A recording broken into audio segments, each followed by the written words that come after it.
প্রথম দিকে ঠিকই ছিল, কয়েকদিন যাবৎ খুব একটা অস্থিরতা লক্ষ্য করছি আমাদের মাননীয় বিরোধী দলের সদস্যদের মধ্যে।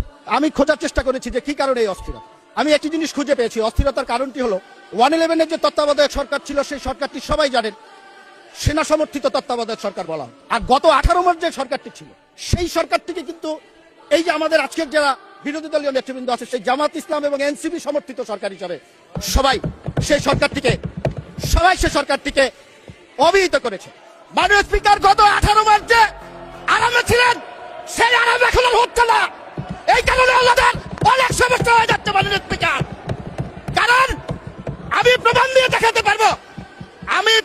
দেখাতে পারবো বৈষম্য বিরোধী ছাত্র আন্দোলনের একজন নেতা, তার বক্তব্য আছে, সে একজনের সাথে গল্প করছে, বলছে যেইভাবে আমরা কাটিয়েছি, মঞ্চে আছে প্রধান উপদেষ্টার বাসায় ঢুকে গিয়েছি, মঞ্চে আছে তার বেডরুমে ঢুকে গিয়েছি, মঞ্চে আছে সচিবের রুমে ঢুকে গিয়েছি, এখন তো আর সেই সুবিধা পাওয়া যাচ্ছে না মাননীয় স্পিকার।